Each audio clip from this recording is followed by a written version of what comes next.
dia a todos. Eu vou colocar aqui esse microfone no tripé. A palestra de 15 minutos é interessante porque você consegue ter múltiplos olhares, mas ao mesmo tempo é um pouco complicado porque limita um raciocínio um pouco mais aprofundado. Mas é muito mais importante que a gente tenha múltiplos olhares do que um raciocínio único. E aí o Fábio Silveira falou daquela palestra que sempre vem o especialista, o grande gênio, né? E o gênio somos nós, gente.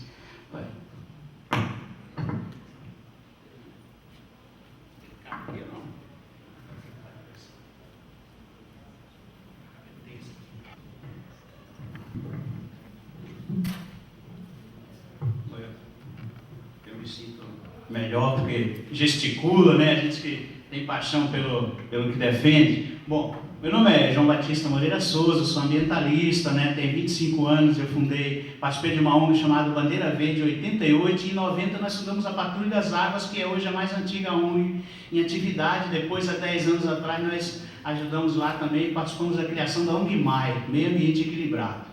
Então eu vou pedir uma coisa da Escala Sara, o presidente da OAB, que a gente não cometa o erro que a gente comete em tantas iniciativas que já houveram no município, que é a falta de continuidade, né? Eu quero aqui elogiar e parabenizar, por exemplo, o Fórum Desenvolve Londrina, uma instituição maravilhosa que agrega pessoas, mas só para lembrá-los, o próprio Fórum já fez tantos estudos tão importantes, né? E há quantos anos?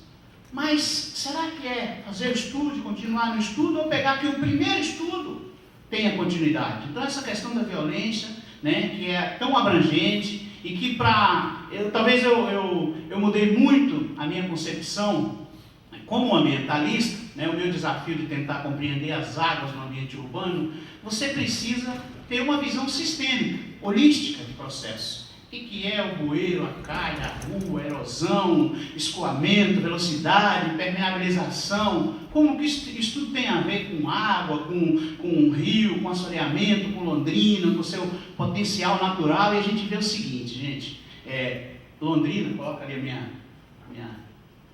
Londrina é uma cidade no país que tem um conjunto de condições naturais, culturais e infraestruturais ímpar.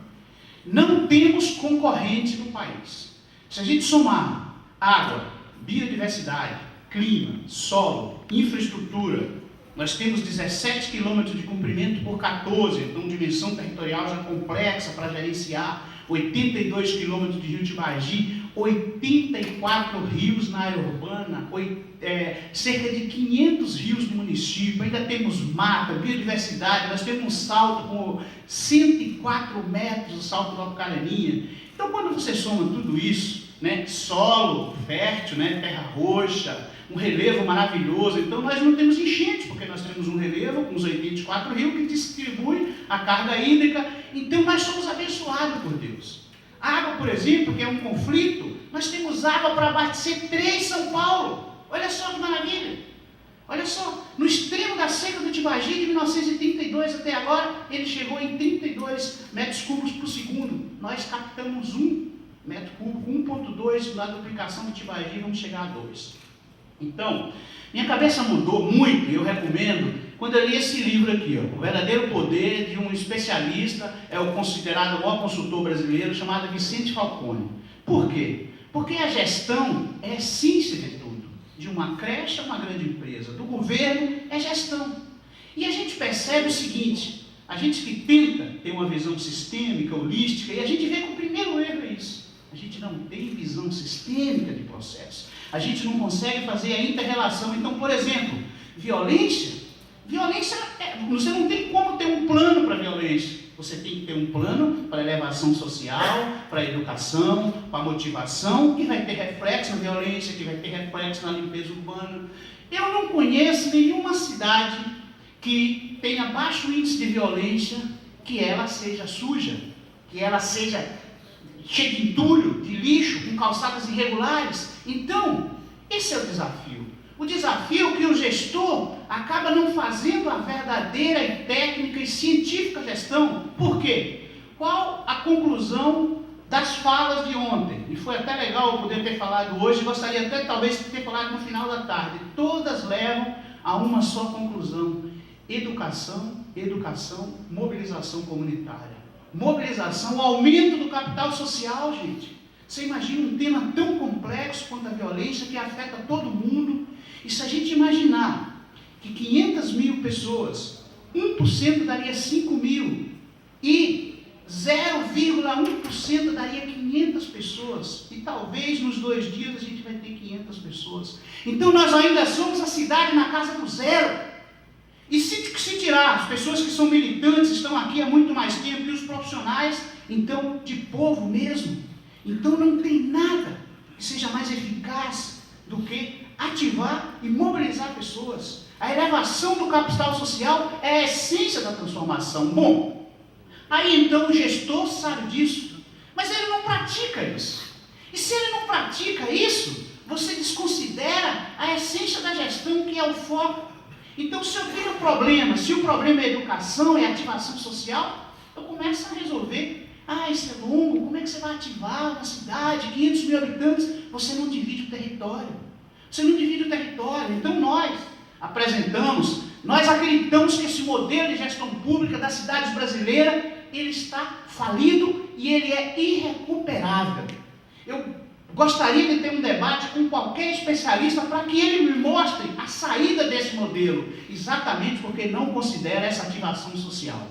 Se a gente considerar a quantidade de fiscais que precisaria nesse modelo tradicional, aí você vê o secretário A ou B, olha, na década tal nós tínhamos tanto, mas meu amigo, quanto nós precisaríamos? Olha a quantidade de imóveis. Então, nós precisamos parar de gerenciar no atacado. Nós precisamos gerenciar no varejo, conversar cada pessoa, um cidadão que está lá desempregado, se ele tiver um bom emprego e tiver sucesso na vida, a prefeitura vai se beneficiar desses seus impostos, tá certo? Então, nós precisamos dividir o território. Nós apresentamos a figura do professor de cidade, que é a divisão da cidade em 4 grandes regiões, equivalentes sempre pelas águas, porque isso é um outro elemento. A gente quer resolver enchentes, contaminação, assoreamento, e nós somos a cidade das águas, com 84 rios na área urbana, e a gente imagina que uma mágica vai acontecer. Eu cimento meu quintal, jogo lá para baixo 1.000, 2.000 litros de água a cada chuva, e a enchente está lá, e eu olho a enchente esquecendo que eu, ou seja, sou a causa do problema. E assim se dá com várias outras coisas. A segunda, gente, é que nós nos acostumamos a passar, a ver o mato, a calçada quebrada. Nós nos acostumamos com essa degradação social que às vezes ocorre aqui do lado, que ocorre em tudo quanto é lugar. Uma cidade absolutamente irregular. Uma cidade que é a cidade legal se distancia cada vez mais da cidade real. E que isso não consegue mais nos mobilizar, nos mexer.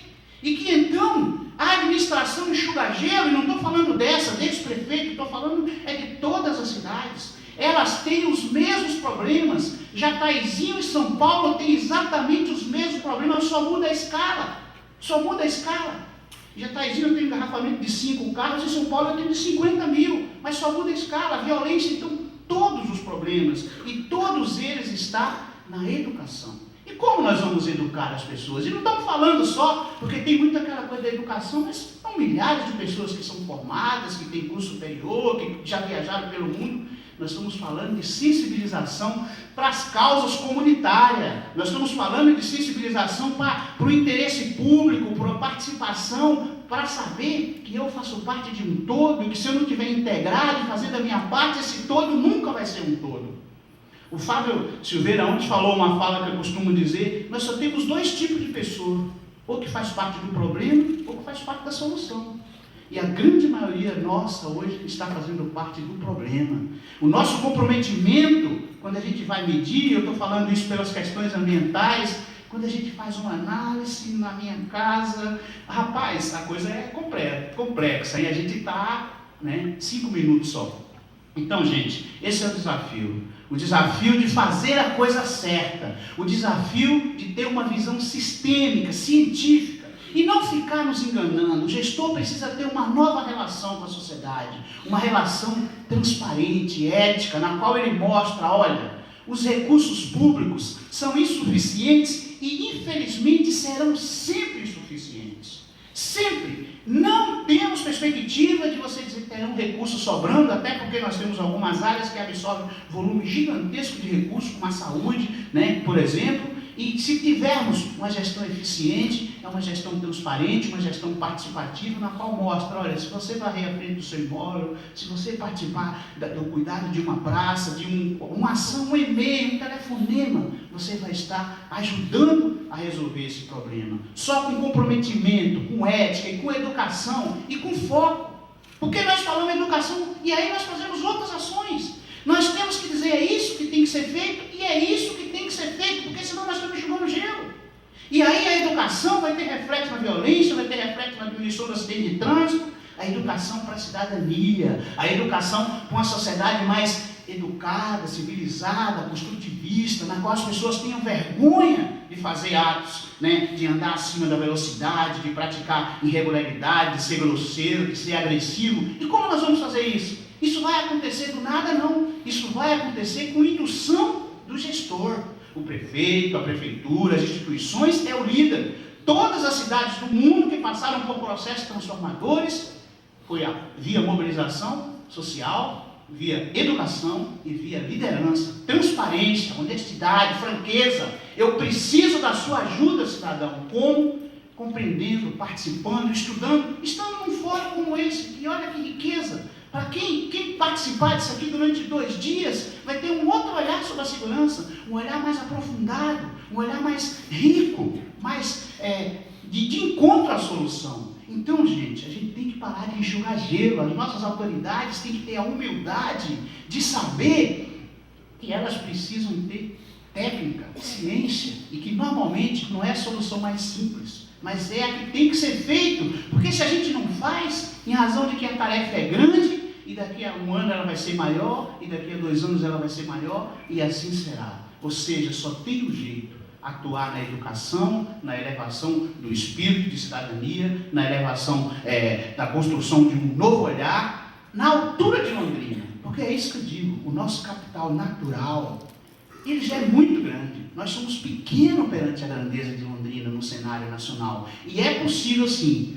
através de uma prática, nós estamos encaminhando, e eu gostaria de que a gente pudesse constituir um grupo de pessoas para ver o que é isso aqui. Porque é impossível em 15 minutos nós mostrarmos. O nosso desafio foi, durante esses 25 anos, especialmente nos últimos 12 anos, apresentar as ações concretas do professor de cidade, da divisão, de como vai articular, como se dá a questão do lixo, onde estão os custos. Então nós acreditamos, gente, que a aplicação desse projeto, que deveria ter sido lançado, inclusive agora dia 21, pelo próprio prefeito, que nós pedimos para que ele não fizesse, porque infelizmente as pessoas não estavam sabendo a dimensão do projeto dentro da própria prefeitura, e nós precisamos, não podemos errar.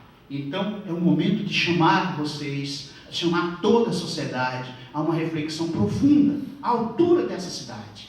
E nós podemos realmente ser a grande metrópole. A ideia é transformar Londrina numa referência internacional de sustentabilidade.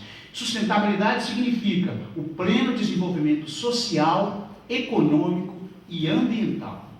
Então, é a sociedade da vida, é a ecometrópole. Então, é muito sério. Eu acho que eu não tenho o direito, né, aos meus 48 anos, de 25 de militância, dizer é possível transformar. Segundo, é bobagem dizer que isso demora. Claro, as ações demoram, mas é possível ver reações e ações concretas em semanas. A questão é que a gente não faz o que tem que ser feito. A gente não faz, não mobiliza, não educa, não tem estratégia, não tem métodos, planos, metas. A gente administra sem metas, a gente administra sem planos. Essa aqui é a grande verdade. Os dados são inconsistentes, nós não temos dado de nada praticamente, né? Bueiro, árvore, tudo é suposição, aproximado. Gente, não tem jeito de gerenciar desse jeito. Muito obrigado a vocês e parabéns a todos.